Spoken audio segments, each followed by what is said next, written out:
এটাই আল্লাহ তাআলা বলছেন, জিন আর ইনসানকে আমি আল্লাহ একমাত্র ইবাদত করার জন্য তৈরি করেছি। আল্লাহ তাবারাক ওয়া তাআলার এই কথা মোতাবিক আমরা যদি দুনিয়াতে ইবাদত করে জীবনকে অতিবাহিত করতে পারি, তা আমাদের পরকাল ভালো হবে, ভবিষ্যৎকাল ভালো হবে। দুনিয়া দুদিনের, আজ মরলে পারে কালকে দুদিন। প্রত্যেকটা মানুষ একদিন মওতের স্বাদ গ্রহণ করবে, কেউ রেহাই পায়নি আর পাবে না। যিনি খুদ এক অপরের আত্মাকে কবজ করেন, তিনিও একদিন নিজের আত্মাকে কবজ করবে। তা আল্লাহ তাবারাক ওয়া তাআলা বলছেন, আমি ইবাদত করার জন্য তৈরি করেছি। কিন্তু যখন আল্লাহ তাআলা এই মানব জাতিকে তৈরি করেনি, তার পূর্বে আল্লাহর সৃষ্টি যারা ছিল, আল্লাহর ইবাদত বান্দাগি করত, আল্লাহকে সন্তুষ্ট করার জন্য তারা একের পরে দ্বিতীয় দিবারাত্রি কাটাতো। তা আল্লাহ তাবারাক ওয়া তাআলা বললেন যে আমি আমার একটা প্রতিনিধি তৈরি করব, আমার একটা খলিফা তৈরি করব। তাই এই খলিফা তৈরি করার জন্য আল্লাহ পাকের হুকুম হলো, জিবরিল তুমি যাও। কোথায়? ওই জমিনের মধ্যে গিয়ে জমিন থেকে তুমি মাটি নিয়ে এসো। কি নিয়ে আসবে? মাটি। এই মাটি থেকে আমি আল্লাহ খলিফা তৈরি করব।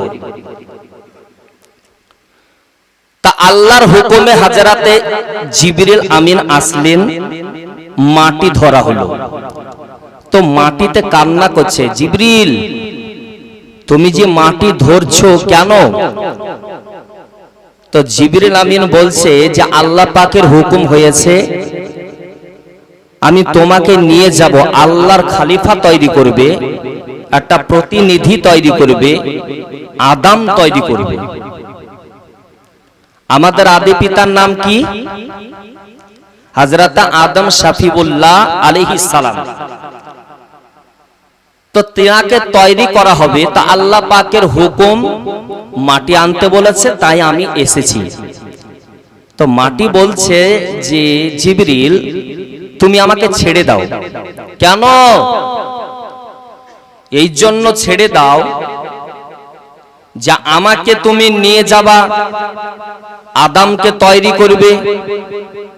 আল্লাহ পাক চাইবে এ আদমের দ্বারাতে ইবাদত করা, যারা করবে তাদের জন্য পুরস্কার হবে জান্নাত, আর যারা করবে না তাদের জন্য শাস্তির ব্যবস্থা, জোরে বলেন, জাহান্নাম। তো যারা করবে না তাদের জন্য জাহান্নামের মধ্যে আল্লাহ নিক্ষেপ করবে। তা আমি মাটি থেকেই যদি আদমকে তৈরি করে, আদমের সন্তান তারাও মাটি, এই মাটি থেকে যখন তৈরি হওয়ার পরে ইবাদত থেকে পিছিয়ে থাকবে, আল্লাহর নাফরমানি করবে, জাহান্নামে জ্বলবে, তা আমি মাটিকেও জ্বলতে হবে।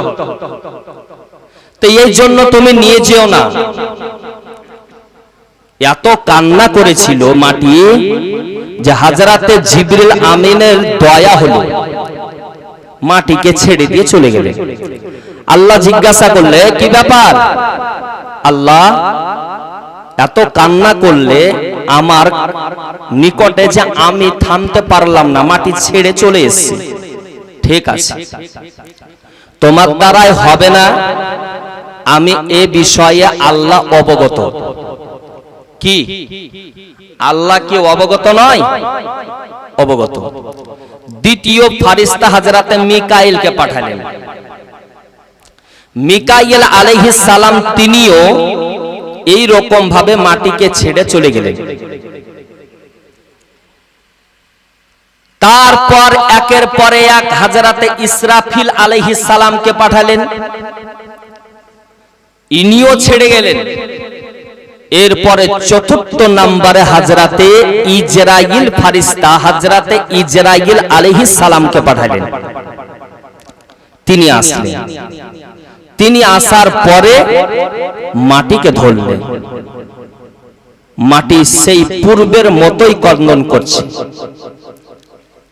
তো বললে যে আমাকে ছেড়ে দাও। বলে কেন?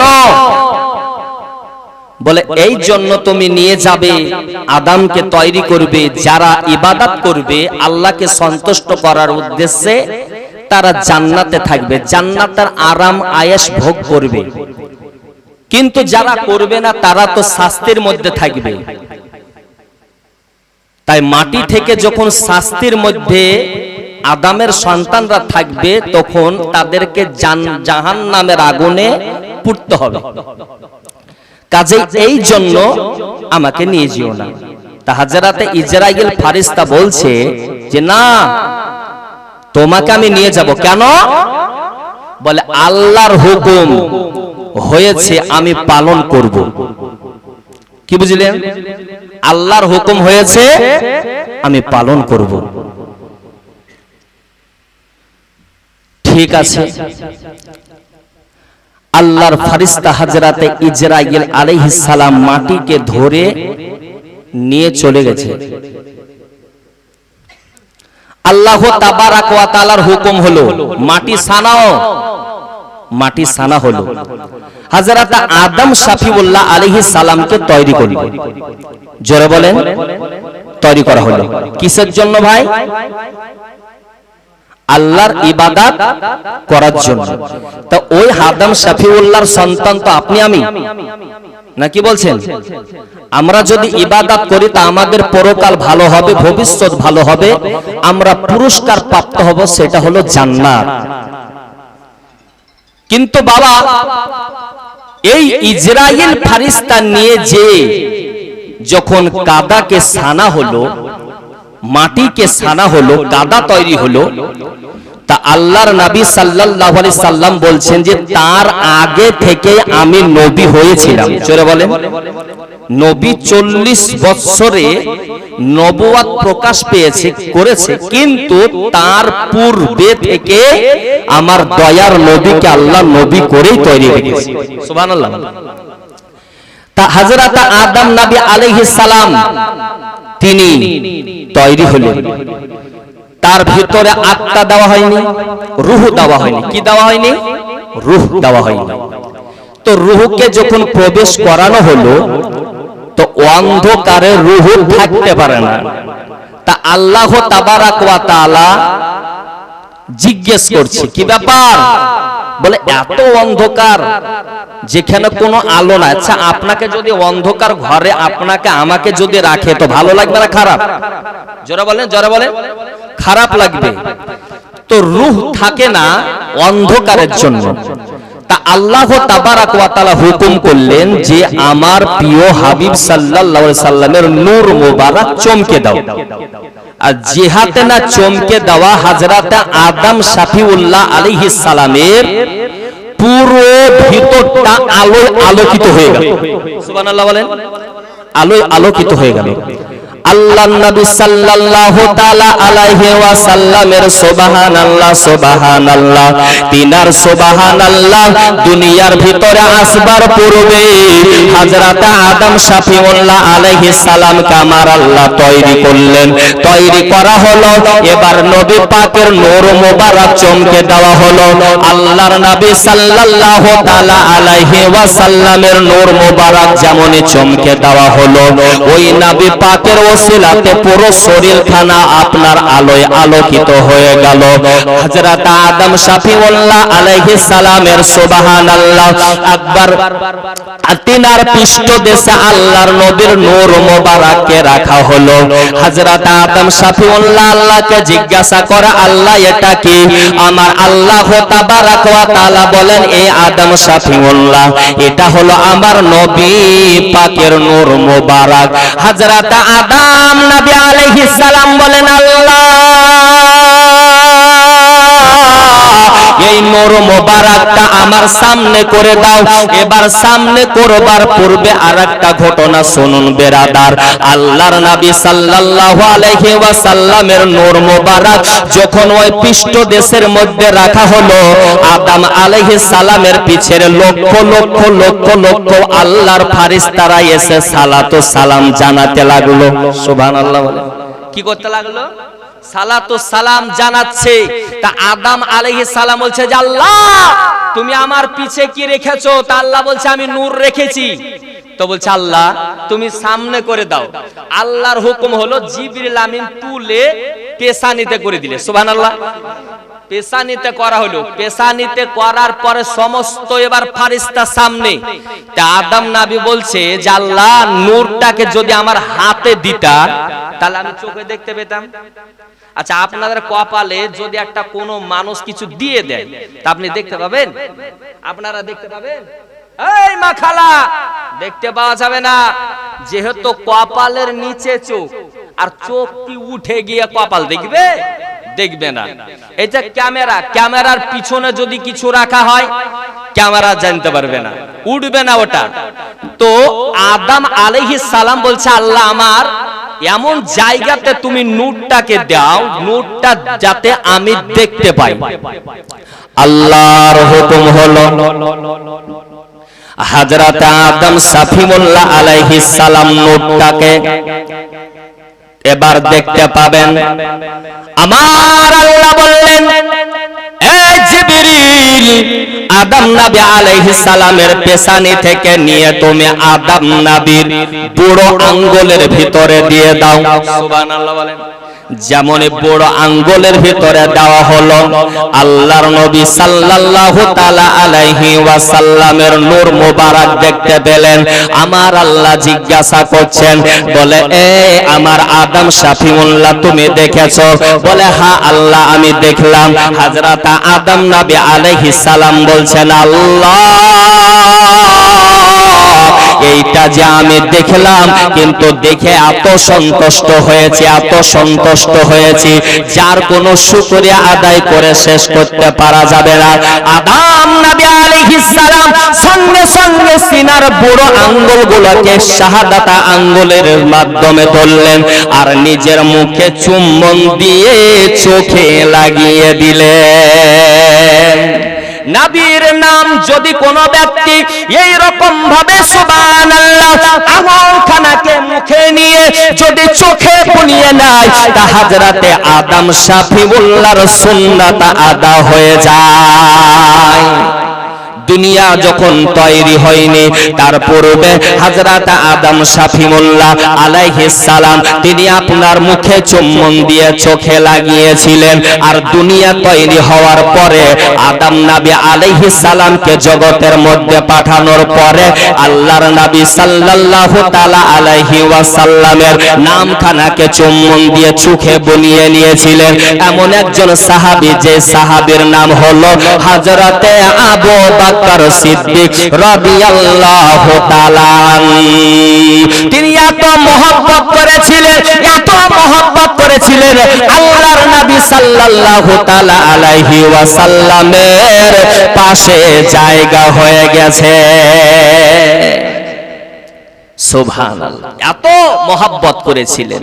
এই জন্য বলে মদিনা মদিনা আশিক মুমিনের ঠিকানা। মুমিনা কাদের ঠিকানা গো? মদিনা কাদের ঠিকানা? আশিকদের, মুমিনদের ঠিকানা। এখানে কোনো কামিনাদের ঠিকানা নয়। মদিনা মদিনা আশিক মুমিনের ঠিকানা। ওরে দিদার চেয়ে কাঁদো তোমরা, হও না নবীর দিওয়ানা। আশিক মুমিনের ঠিকানা। নবীর শ্রেষ্ঠ সাহাবী হযরত আবু বকর সিদ্দিক। নবীর শ্রেষ্ঠ সাহাবী হযরত আবু বকর সিদ্দিক। ওরে ভালোবেসে শুইলেন পাশে, ওরে ভালোবেসে শুইলেন পাশে যে দেখো মদিনা, আশিক মুমিনের ঠিকানা। মদিনা মদিনা আশিক মুমিনের ঠিকানা। আসুন বেরাদার, এবার হযরত আদম শাফিউল্লাহ আলাইহিস সালাম এবার জানতে পারলেন নবী বিষয় নিয়ে। আল্লাহ তাবারাক ওয়া তাআলা বললেন, বলে আদম এইটা তোমার সন্তান হয়ে পৃথিবীর জমিনে যাবে, তবে তুমি তো মাটির তৈরি, আর তোমার সন্তান হয়ে এই নূর মোবারকটা যাবে, এটা হলো নূরের তৈরি। জোরে বলে, এটা হলো নূরের তৈরি। আমার আল্লাহ তাবারাক ওয়া তাআলা বলেন, প্রথম সৃষ্টি হলো আমার হাবিবের নূর, আর দুনিয়ার ভিতরে আখেরি পয়গম্বর হয়ে আমার দয়াল নবী যাবে। আমার আল্লাহ তাবারাক ওয়া তাআলা বলেন, আদম এই দুনিয়ার ভিতরে যাবার পরে আমি আল্লাহ তাবারাক ওয়া তাআলার হুকুমে ইসলামের দাওয়াত দিবে, আর পৃথিবীর জমিনে দাওয়াত দিয়ে বেঈমানকে ঈমানদার বানাবে। আমার নবী মুস্তাফা নাসারা আর যারা ইহুদি খ্রিস্টান আছে তাদের সামনে দাওয়াত দিয়ে তাদেরকে ঈমানদার বানাবে। ঈমানদার বানায়া আল্লাহর পথের পথিক করে দিবে। আল্লাহর নবী সাল্লাল্লাহু তাআলা আলাইহি ওয়াসাল্লাম এই রকম ভাবে একের পরে দ্বিতীয় দিন সুবহানাল্লাহ, এবার আল্লাহর নবী আমার আদম নবী আলাইহিস সালামের সুবহানাল্লাহ সন্তান হয়ে এবার জমিনের মধ্যে 1 লক্ষ মাতান্তর 2,23,999টা পয়গম্বরের পরে আপনার আমার দয়ার নবী দুনিয়ার মধ্যে আসলেন। আল্লাহর নবী যখন আসলেন, আসার পরে আল্লাহর নবী এবার সুবহানাল্লাহ দুনিয়ার ভিতরে রহমাতাল লিল আলামিন হয়ে আসলেন। আসা হলো এবার আল্লাহর নবী সাল্লাল্লাহু তাআলা আলাইহি ওয়াসাল্লাম এর যখন বয়স আপনার 40 বছর হলো, আল্লাহর নবী দু জাহানের বাদশা, আল্লাহর হুকুমে ইসলামের দাওয়াত দিতে লাগলেন। আল্লাহর নবী কখনো পড়ে লা ইলাহা ইল্লাল্লাহ ফাদাখালাল জান্নাহ, বলে শোনো রে যারা লা ইলাহা ইল্লাল্লাহ পড়ে নিবে তারা জান্নাতি হয়ে যাবে। আল্লাহর নবী সাল্লাল্লাহু তাআলা আলাইহি ওয়াসাল্লাম সারা জীবনের মধ্যে দুটো কারণে বেশি কষ্ট পেয়েছেন। একটা হলো দাওয়াত দেওয়ার জন্য, আর আরেকটা হলো বাবা নামাজের জন্য। জোরে বলেন, কিসের জন্য? নামাজের জন্য। আল্লাহর নবী সাল্লাল্লাহু তাআলা আলাইহি ওয়াসাল্লাম এবার যখন মানুষকে দাওয়াত দিতে দিতে দিতে দিতে দিতে জনসংখ্যা যখন ইসলামের পক্ষে মানুষ বাড়তে লাগলো, এবার আল্লাহর নবী ইহকাল থেকে পরকাল গমন করবেন। তবে আল্লাহর নবী আমার ঘরের ভিতরে হযরতে মা আয়েশা সিদ্দিকা রাদিয়াল্লাহু তাআলা আনহার নিকটে আছেন।